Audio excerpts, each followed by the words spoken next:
Well, good morning, all. Afternoon, pardon me. I'm kind of behind the times. So, how's everybody doing today in this fine Saturday afternoon? A little rainy here, but all in all, not too terrible bad. So, like the title said, we're going to talk about our favorite Prime Minister, Justin Trudeau, who just recently was denying allegations, was saying that, well, I kind of remember, I don't remember, but I do remember, um, and I don't remember. And she was wrong. I apologized immediately to find out it's the next day. So, I mean, how do you believe anything that this guy says? Now, we're not talking about your average citizen here. We're not talking about your neighbor. We're talking about the Prime Minister of Canada. Now, your values and what's expected of you should be a little higher. That's by his own admission.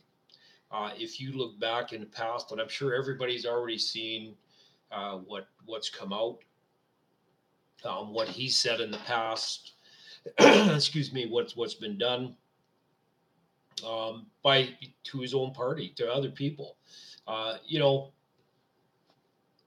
this is where he stands, and I mean, really, people still support him. How is that?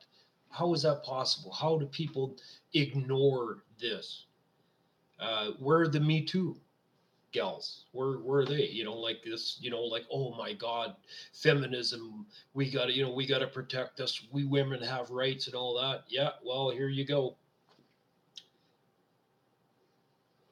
And where's it amazes me. The hypocrisy. And I'm by no means admitting I'm perfect, but Lord, I'm not standing in front of people saying I'm a feminist. I'm the guy that supports all this stuff and lecture everybody on, do what I do. So now, what example? Now he's done a 180. Now we're, instead of going this way, we're going that way. All in, I don't know. I don't know. What do you guys think? Uh, he's basically has not done this country any good. He never has done this country any good. I mean, virtue signaling, um, entering it into the free trade agreements we got, say we're going to go down and we're going to tell Trump this is, feminism and, diversity, and this is what it's all about.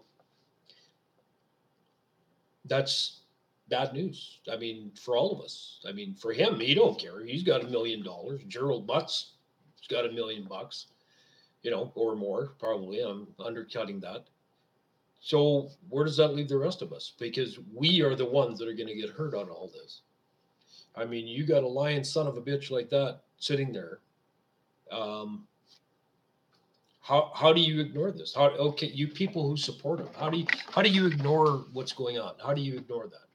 And I mean, you can spin it whatever you want. I mean, but let's call a spade a spade. Now he's admitting that, well, I remember the day well, and I don't remember any interaction. Like, please give me a freaking break. You know, if he can't even own up to what he sets as a standard for the rest of us, why is he even the prime minister? I mean, honestly, ask yourself that. We're paying this man good money. This isn't like we're talking about somebody that's at a $20 an hour job or lower. That we're talking about the leader of a country. And I'm sorry, but you want to go around bragging for 3 years about how great you are, how fantastic, how much you love women. Yeah, I love to grope them. And to find out this, I mean, that must be a major disappointment for some people, but they're not admitting it. There's people, oh, well, she's lying, and why should it matter? Well, normally it wouldn't matter, but he made it a point to make it matter. That's the thing. Justin Trudeau brought it up that he's making a point that this does matter until it involves him. Then what? So now it's just if you do it or I do it, that's bad. But if he does it, it's okay because, he's a feminist. It's okay for feminists to grope and have memory lapses and change their story every 30 seconds and basically lie. And I mean, let's be honest here to everybody. I mean, the man is a liar. I mean, go back. You can put whatever spin you want on it. But I guarantee you, you go to work and you do the same thing, because this is where most of us live, is in the real world. If you did that, you do that to your boss, or one of the workers did it for me, the guys that work for me, they wouldn't have a job very damn long, because you're not going to have an employee like that. And let's be realistic here. Like, I mean, quite honestly, come on. How can you ignore something that blatant? The media has just basically done all they could to not report on this. And then all of a sudden now it's kind of trickling in, like CBC is doing some soft pieces other than the op-ed piece that Robin did a week ago. But other than that, it's been, like, well, poor Trudeau, like, what else? That poor guy, like, gee whiz, look how hard he works. Well, that's his freaking job. Yeah, and I'm sorry, for all us miners, all you guys working oil rigs, all the farmers, all the guys that are out there every day that work hard, and then to hear this bullshit excuse from the leader of our country that we should feel sorry for him for something he created. This is all his creation. So what? We should just move on and say, that doesn't matter. It's only Trudeau. But look what the good he's done. So ask yourself, we're at a major point here where NAFTA is about to collapse. If Trump goes after the automotive, which I said he wants the automobile industry, and I mean there was a way out of it. If Trudeau hadn't decided with Mexico, we probably would have avoided a lot of this. And I got to go here just a second. Just I'm talking to my wife. Hello, sweetie. Hey, who are you talking to? You're live on the air on the Mark Pope Show. Okay. Call me when you finish, okay? Okay, sweetie, I love you. And remember, dislike Justin Trudeau. Okay. Okay. Anyways, sorry about that. Live, it happens. But anyway, I mean, he's had all this chances. I mean, our budget.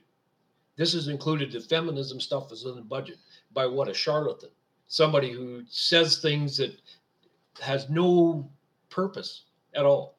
Doesn't mean what he says. It's all virtue signaling. And have you heard this many times? How can people believe this man? Seriously. I mean, think about it. How can you believe what this guy says? Anything.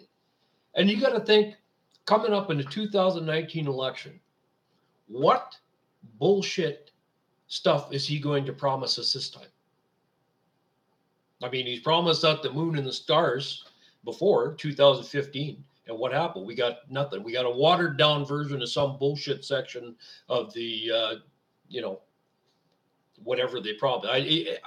You go through their platform and you see. And I'm sorry, I'm kind of ticked off because we are kind of running out of time here. Because our economy, we can't compete with the United States. I mean, great. I'm a patriot. I'm a Canadian. But you know what? That's a fool's game. That's just stupid. Anybody who's negotiated could have seen this coming a mile away, but no, not Trudeau. He's got to sit there, I need a photo opportunity. I sound good. I want to sound like I'm this feminist tough guy. Yeah, well, you sound like a total freaking idiot. And quite honestly, he's led this country down the garden path, and we are going to pay for it in spades. I mean, I actually feel sorry for the next government coming up because they're going to come in and you're not going to hear a bunch of bullshit. They're going to look at the books and say, wow, how are we going to fix this? You and I, the working class, the middle class, well, the supposed middle class, we're going to pay for that. And for what? What? So we don't feel guilty? So we feel better about what? So we make him look good? I mean, look at the story CTV ran. Justin Trudeau out running without a shirt. Yeah, right. Had the media set up waiting for him and that anything to divert off the groping incident and his other incompetence, like the $4.5 billion pipeline. Oh yeah, don't forget about that. That's still in the works. How much pipe have they laid? Nothing. There you go. We're what? Coming to mid-July. There you go. Great leadership. That's awesome. And we're paying for this. That is all of us paying for this. Don't forget that. This is not his money. This is our money. That's the crux of it. So, you know, it's like you got a ship and we got no captain.